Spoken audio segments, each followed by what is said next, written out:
Terima kasih pemirsa, Anda masih bersama kami dalam Berita Papua. Bagi Anda yang baru bergabung, kami akan sajikan kembali 3 berita utama hari ini.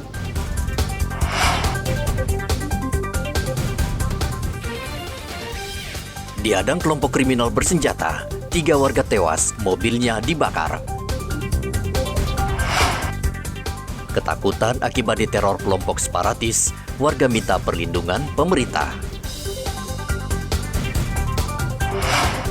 Pesta miras berujung penganiayaan, seorang tewas, pelaku ditembak di kaki karena melawan polisi.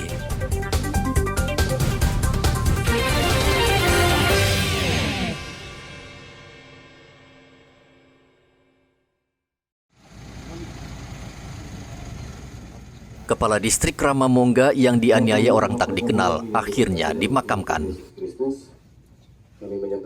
Pemakaman dihadiri Gubernur Papua Barat, Paulus Waterpau, dan Kapolda Papua Barat, Irjen Daniel Tahi Monang Silitonga. Gubernur memberikan semangat dan bela sungkawa terhadap istri dan anak-anak Darson Hegemor. Gubernur menyampaikan rasa hormat dan berterima kasih atas jasa almarhum selama bertugas sebagai abdi negara. Gubernur tentu saya mengutuk dengan keras perbuatan para pelaku, ya. Siapapun pelakunya begitu. Dan saya minta Bapak Kapolda dan jajaran, Bapak Pangdam dan jajaran ungkap para pelakunya. Sampai dapat pelakunya. Jadi saya yakin dugaan saya itu ada aktor, tetapi ada juga eksekutor. Biasanya mereka yang melakukan seperti ini adalah kelompok-kelompok yang sudah terorganisir. Tidak sembarangan orang punya nyali untuk bisa bakar begitu. Itu saja. Jadi nanti biar hal nanti kita serahkan pada Bapak Kapolda dan Bapak Pangdam. Bapak Kasdam sudah ada di sini, kita lihat sendiri apakah bisa juga membantu. Ini mungkin sudah ada perencanaan. Yang jelas, kalau saya katakan bahwa ada kelompok yang memang sudah terorganisir. Itu artinya bahwa mereka memang yang komunitas yang sudah memiliki kemampuan. Ya asal. Karena terjadi di Papua Barat, Papua Tengah, dan Papua Ramamongga itu termasuk utara ya? Utara? Iya, kurang lebih. 3 wilayah yang berbeda. Itu artinya ada sebuah komunikasi yang terbangun.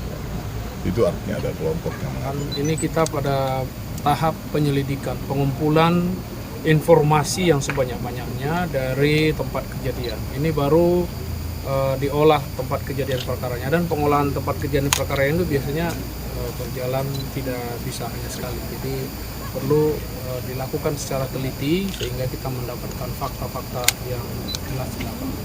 Ditambah nanti unsur-unsur dan keterangan yang kita dapatkan dari saksi-saksi.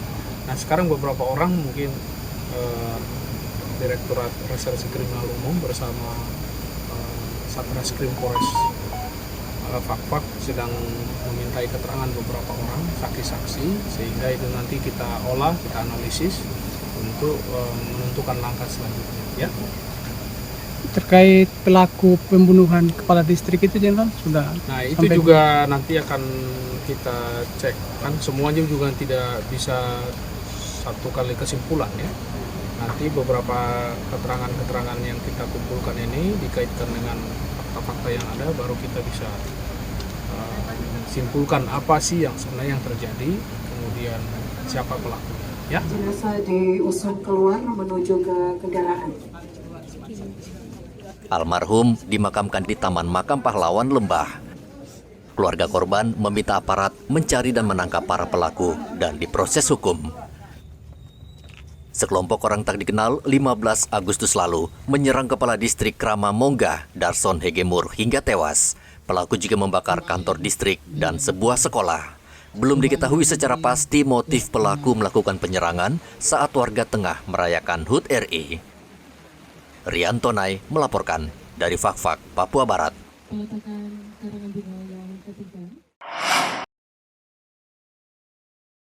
Seluruh prajurit yang bertugas di daerah rawan kelompok kriminal bersenjata diingatkan selalu waspada dan siap mengantisipasi segala kemungkinan terburuk. Peringatan itu disampaikan Kepala Staf TNI Angkatan Darat, Jenderal Dudung Abdurrahman, saat memberikan pengarahan kepada prajurit Kodam 17 Cendrawasih. Ia juga meminta prajurit yang bertugas jangan pernah menyakiti hati rakyat. Gangguan keamanan. Ya, itu saya bilang tetap waspada aja. Kemudian jangan lupa cintai rakyat. Ya, saya sampaikan bahwa TNI Angkatan Darat harus hadir di tengah-tengah rakyat dan harus menjadi solusi. Jangan menyakiti rakyat, pokoknya lindungi rakyat. Kalau mereka terpaksa mengganggu, ya harus kita lakukan tindakan-tindakan yang tegas. Ya, sekalian salam. Kasat juga mengultimatum pihak tertentu agar tidak mempengaruhi anak buahnya untuk berpolitik pada pemilu 2024.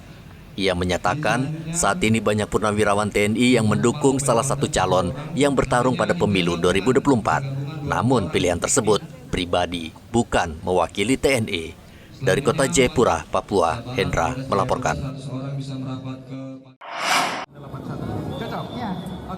Perayaan HUT RI di Merauke berjalan aman dan lancar. Tindak kejahatan dan kriminalitas lainnya relatif masih terkendali dengan baik. Meskipun demikian, polisi tetap mengantisipasi keributan dan tindak kriminal yang kemungkinan terjadi karena minuman keras. Kegiatan-kegiatan pengamanan ya terkait dengan upacara dan kegiatan-kegiatan masyarakat serta pemerintah itu sudah rutin kita laksanakan, kegiatan-kegiatan pengamanan itu ya. Jadi tidak ada peningkatan ataupun juga khusus untuk pengamanan, tidak. Jadi itu rutin karena keamanan di Kabupaten Merauke ini semuanya terlibat ya, dan perlu disadari bahwa masyarakat Kabupaten Merauke kegiatan 17 Agustus ini adalah suatu hadiah juga buat kita apabila itu semua lancar dengan berjalan dengan baik dan lancar ya, karena ini semua ulang tahun kita. Siap. Ulang tahun semua warga negara Indonesia. Untuk sementara kondisi dan situasi Kota Merauke, Pak? Alhamdulillah ya.